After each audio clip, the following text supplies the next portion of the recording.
दूसरी बात भाइयों की है, हम लोग तय करेंगे। आप बार बार ये सवाल मत पूछिए। राज ठाकरे के बयान ने इस कयास को मजबूती तो दे दी है कि चुनाव नतीजों के बाद उद्धव और राज का मिलन मुमकिन है, लेकिन इससे भी ज्यादा देखने वाली बात यह होगी कि ऐसा होने पर आगे क्या होगा।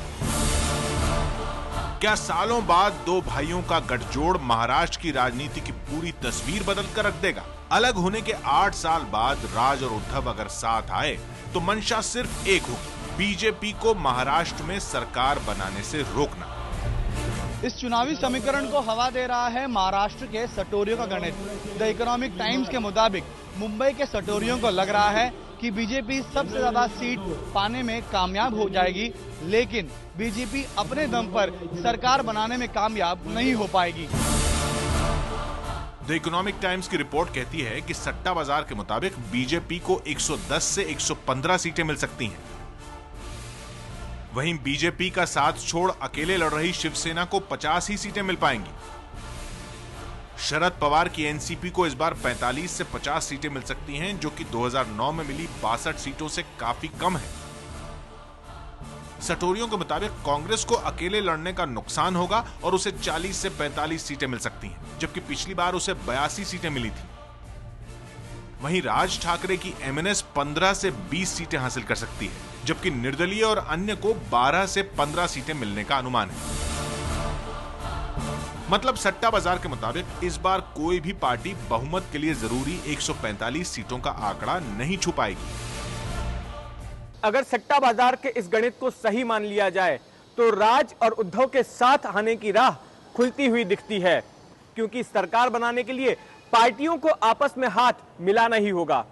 चर्चा तो यहां तक गर्म है कि चुनाव नतीजों के आने के बाद शिवसेना, एमएनएस और एनसीपी का गठजोड़ बन सकता है, और अगर ये तीनों ही पार्टियां ज्यादा से ज्यादा सीटें हासिल कर पाने में कामयाब रहीं तो महाराष्ट्र में कमल खिलने से रहा।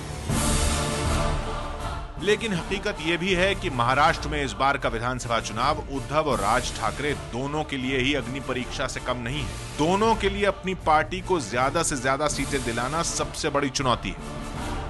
राज ठाकरे के सामने सबसे बड़ी चुनौती है कि जो 13 सीटें उनके पास थी वो रिटेन करे।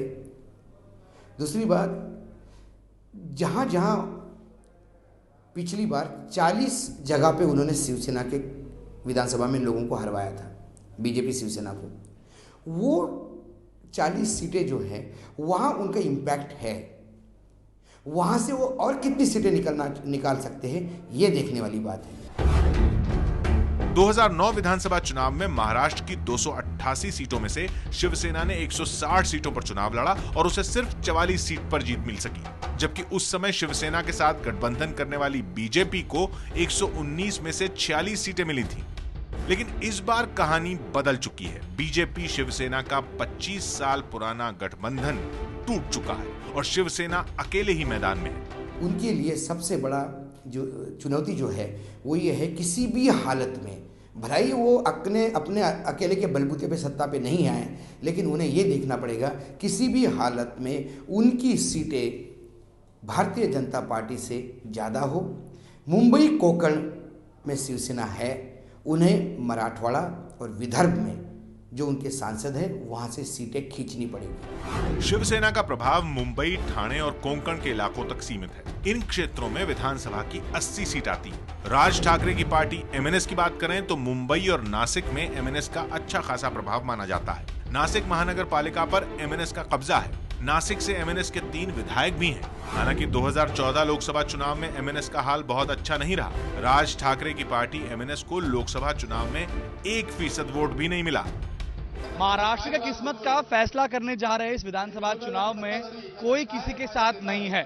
कांग्रेस, एनसीपी, बीजेपी और शिवसेना अकेले ही इस बार मैदान में है। वही एमएनएस ना पहले किसी के साथ थी, ना इस बार किसी के साथ है, लेकिन लक्ष्य सबका एक ही है, ज्यादा से ज्यादा सीटें हासिल करके महाराष्ट्र में राज करने का।